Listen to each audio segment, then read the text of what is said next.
జై శ్రీరామ్. రామాయణంలోని యుద్ధకాండని విన్నా చదివినా ఆ శ్రీరాముని ఆశీస్సులతో మీరు చేపట్టిన ఏ కార్యంలోనైనా జయాన్ని పొందుతారు. శ్రీమద్ రామాయణము యుద్ధకాండ 54వ భాగము. వానర నాయకుడు అంగదుని విజృంభణ, రాక్షస సైన్యము అంతకంతకు తగ్గిపోవడం గమనించాడు వజ్రదంష్ట్రుడు. అతనిలో క్రోధము తారాస్థాయికి చేరింది. తన ధనుస్సును ఎక్కుపెట్టి వానరసేనల మీద శరవర్షము కురిపించాడు. వజ్రదంష్ట్రుని అండ చూసుకుని రాక్షసులు కూడా విజృంభించారు. ఇది చూసిన వానరులు చేతికి అందిన పర్వతశిలలను పెకలించి రాక్షసుల మీదికి విసిరి వారిని నుజ్జునుజ్జు చేస్తున్నారు. రాక్షసులు వివిధ ఆయుధములతోనూ, వానరులు వృక్షములు పర్వతశిలలతోనూ యుద్ధము చేస్తున్నారు. రాక్షసులు ప్రయోగించిన ఆయుధములను కాచుకుంటూ పర్వతశిలలను, వృక్షములను రాక్షసుల మీదకు విసురుతున్నారు వానరులు. ఇరుపక్షములలో ఉన్న సైనికులకు తలలు తెగిపోయాయి, కాళ్ళు చేతులు తెగిపోయాయి. వారి శరీరముల నుండి కారిన రక్తము ఏరులై పారుతూ ఉంది. ఆ శరీరములను తినడానికి కాకులు, గ్రద్దలు ఆకాశములో తిరుగుతున్నాయి. ఆ దృశ్యములను చూసిన పిరికి వారికి గుండె ఆగిపోవడం ఖాయం. అంత ఘోరంగా ఉంది ఆ రణరంగము. కానీ ఎక్కువగా రాక్షస సైన్యమునకే నష్టము జరిగింది.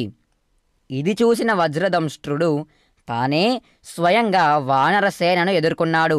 ఒక్కొక్క బాణానికి 5 మందిని 10 మందిని వానరులను చంపుతున్నాడు.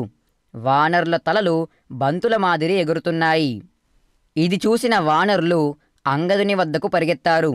అంగదుడు విషయం తెలుసుకుని తానే స్వయంగా వజ్రదంష్ట్రుని ఎదుర్కొన్నాడు.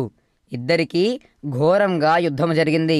వజ్రదంష్ట్రుడు తన బాణములతో అంగదుని శరీరం తూట్లు పడేట్టు కొట్టాడు.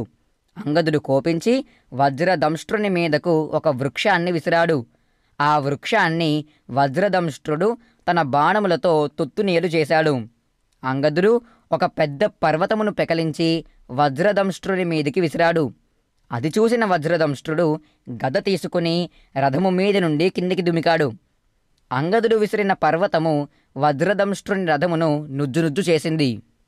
వజ్రదంష్ట్రుడు తన గదతో అంగదుని గుండెల మీద బాదాడు.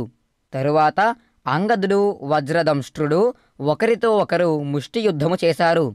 అంగదుడు ఒక వృక్షమును పెకలించి చేతధరించాడు. వజ్రదంష్ట్రుడు ఏమరిపాటుగా ఉన్నప్పుడు అంగదుడు ఆ వృక్షమును వజ్రదంష్ట్రుని మీదకు విసిరాడు.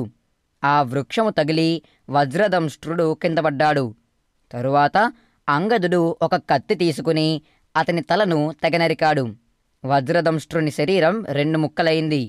అతని ప్రాణాలు గాలిలో కలిసిపోయాయి. తమ నాయకుడు వజ్రదంష్ట్రుడు దారుణంగా మరణించడం చూసిన రాక్షస సైన్యము లంక వైపు పారిపోయారు. వజ్రదంష్ట్రుని చంపిన అంగదుని వానర నాయకులంతా ప్రశంసించారు. శ్రీమద్ రామాయణము యుద్ధకాండ 54వ భాగము సంపూర్ణము. హరి ఓం తత్సత్.